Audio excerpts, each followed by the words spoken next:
Y bueno, pues para comenzar el tema del día de hoy hice por ahí una breve introducción al tema. Y bueno, pues pensando en el tema del día de hoy, se me venían a la cabeza varias frases, como por ejemplo, cuidado con lo que deseas, entre lo que uno desea y lo que uno obtiene en la realidad hay un gran espacio de por medio, o no siempre lo que uno desea es lo que uno necesita. Y pensaba cómo el deseo es algo que se tiene que ir madurando para poder disfrutarlo. Recordaba Freud cuando en sus escritos describe con desconcierto y sorpresa a aquellas personas que tras haber ansiado durante mucho tiempo el cumplimiento de éxito de un deseo, no pudieron soportar la felicidad obtenida de éste y terminan fracasando al triunfar. Y va tratando de explicarnos este hecho bajo la teoría de cómo en el interior de nuestro yo se tolera un deseo mientras solo existe en calidad de fantasía y de cómo surge una oposición cuando se acerca a su cumplimiento y amenaza convertirse en realidad. Reflexionaba también en el autor Winnicott cuando pone énfasis en el espacio psíquico que surge después de la ilusión necesaria y que nos ayuda para poder tolerar la desilusión, la frustración, y es en este espacio donde puede aparecer algo nuevo, la creatividad del sujeto. O en el psicoanalista francés Lacan, cuando nos remite a una falta necesaria en el psiquismo para que pueda emerger el deseo, y en cómo es necesario para conservar la vida que este deseo nunca se cumpla del todo, porque de esta manera se puede relanzar constantemente. Pero también me hice pensar en la clínica y en cómo a muchos pacientes les va costando trabajo imaginar, soñar, al inicio con algo que en algún momento les pueda traer una satisfacción. Cómo en lugar de percibirlo como algo placentero, resulta trabajoso, difícil de concebir, prefieren atrincherarse en un deseo de no deseo. Y finalmente, cómo poder ir pensando y abonando en un psiquismo que pueda dar cabida a proyectos o a deseos, y qué costo es ese que tendría uno que pagar por tenerlos o no tenerlos. Pues de eso y más hablaremos hoy con nuestra querida invitada Brenda. Pues por donde quieras empezar, Brenda. Ok. Pues bueno, quisiera retomar algo que ahorita mencionaba Lisette en cuanto a, bueno, de entrada que es un proyecto, ¿no? Pues un proyecto es, o sea, no es solo una meta, no es algo a donde quiero llegar, o sea, no solamente, sino que un proyecto tiene que ver con una categoría que nos va a lanzar al futuro, ¿no? O sea, también tiene que ver con o sea, con un trabajo y una construcción que hay que ir haciendo todo el tiempo, ¿no? De nuestro yo, de nuestra persona, de dónde estamos, qué queremos, en fin. Y digo, es un tema bien, bien complejo, pero bien padre, porque para hablar de un proyecto también tenemos que hablar del tiempo, de la historización, o sea, y que el tiempo no es solamente lo cronológico, o sea, sí es, pero no es solamente eso, ¿no? Y la historización, pues, no es hablar de la narrativa, ni de los hechos, ni de las cosas que nos pasaron, sino cómo junto con el tiempo, pues vamos elaborando, vamos enterrando lo que ya pasó, vamos viendo que sí tenemos que retomar de ese pasado, cómo hacer las paces, cómo y bueno, y cómo seguirnos moviendo, ¿no?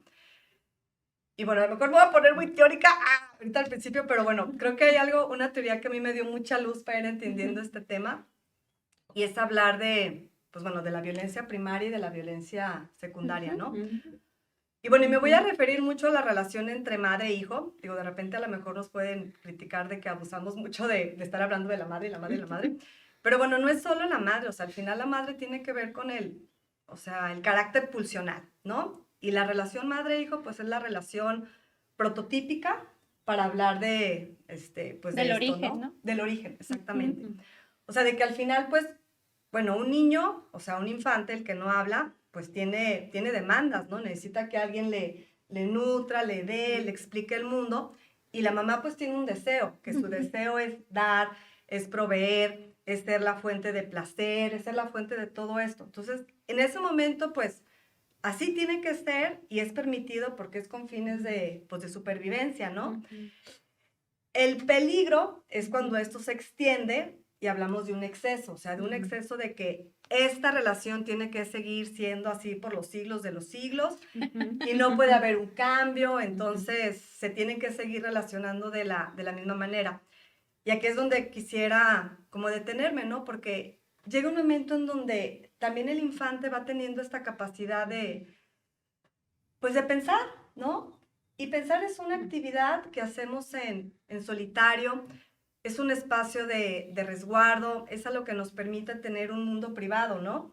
O sea, en un principio, pues sí necesitábamos que alguien nos dijera, esto es hambre, esto es amor, esto es agresión, esto es cariño, pero ya después el niño va viendo que tiene una actividad que es solo para él, ¿no? O sea, es una actividad que puede ocultar de alguna manera, ¿no? En donde él está libre, en donde tiene ese espacio para pensar. Y esto es bien importante porque lo vamos a ir extendiendo a lo largo de la vida, ¿no? O sea, si pensamos en que una relación como la que les decía permanece, híjole, pues alguien puede pensar que es muy tentador ser lo que el otro quiere, ¿no? O tener todas las respuestas, o saber qué es lo que el otro desea.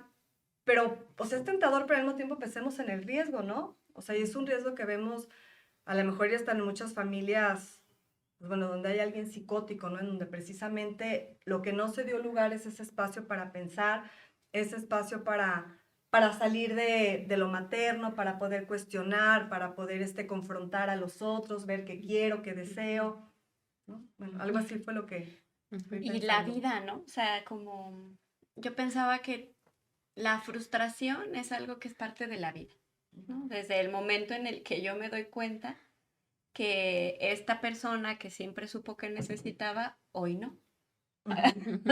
Exacto. Hoy no sabe porque no se puede meter a mi cabeza, ¿no? Y me Exacto. toca a mí descubrir, que ese es un trabajo también interesante para hablar, qué quiero o qué necesito. Exacto. Entonces, desde ahí ya empezamos con una frustración necesaria para la vida, ¿no? O sea, se habla de la madre suficientemente buena, ahorita que Sí. tú hablabas de Winnicott, Luisette, pues porque es una madre que está padre también, como lo va diciendo Winnicott, ¿cómo era? Como normalmente devota, una devota común, Ah, sí. ni más ni menos, ¿no? Sí. O sea, que se vuelca al niño de acuerdo a sus necesidades, del niño, no de la mamá, durante un tiempo, pero que después el niño la va necesitando cada vez menos y se puede ir retirando para hacer su vida, para tener otras cosas, etcétera, ¿no? Y en ese retirarse o hasta en ese, pues ser parte de la realidad, pues la mamá se va a tardar, la mamá no va a saber qué quiere en ese instante. O sea, es todo un trabajo que tiene que hacer. Y yo pensaba que desde ahí se va presentando la frustración que es parte de la vida, ¿no? Que las cosas no salen a la primera para nadie y que hay un trabajo y un tiempo, hablando del tiempo que dices, que se requiere para descubrir algo. Sí, y que yo pensaba también que es como importante esto que hace un ratito decía Brenda, que haya una madre que pueda retirarse también. O sea, que pueda hacer eso porque también puede ser una mamá, ¿no? Que aunque no sepa qué le pasa al hijo, ella trata de meterse en su cabeza, ¿no? Y lo enchufa de tal manera, ¿no? Que pareciera que el deseo del hijo es el deseo de ella también, ¿no? O la necesidad del hijo se vuelve la necesidad de ella también. Y yo pensaba también, pues, finalmente el hijo también coopera, pues, porque tampoco es No todos se como que acomodan. pobrecito, ¿no? Sí. Así es, o sea, como que se requieren de dos siempre, ¿no? Entonces también pasará, ¿no? Que de pronto él se vaya acomodando a esa cuestión como de no poder entrar en este espacio de frustración también y de tener que tolerarla, pues, ¿no? O en este espacio vacío que da lugar precisamente al pensamiento o que da lugar a la creatividad o que da lugar a muchas cosas, pues, ¿no? Pero que a veces no se tolera, pues, ¿no? Entonces, pues mejor no se quiere llegar a ese lugar, ¿no? O sea, pensaba de veras todo el trabajo que se requiere, o sea, desde el título a mí me pareció como que es una cosa que es un caminito que no está dado por sentado desde el inicio, pues, sino que es algo que se va construyendo con el tiempo. Claro. ¿No? Hasta esto de una cabeza para poder pensar, y ese espacio interno, ¿no? Que tú me gustó mucho cómo lo mencionas, que es un espacio privado y que es un espacio donde tú puedes, pues ahora sí que construir y destruir todo lo que tú quieras, ¿no? Exacto. Porque no va a pasar nada. Y porque se tiene que ensayar también, ¿no? O sea, como que un proyecto tampoco se hace así como de la noche a la mañana, sino que se inicia primero aquí, o sea, en la Y luego cabeza, hay que ¿no? salir, Y luego hay porque que por salir y pensarlo no ensayar, sí, sucede. claro, por Exactamente. supuesto.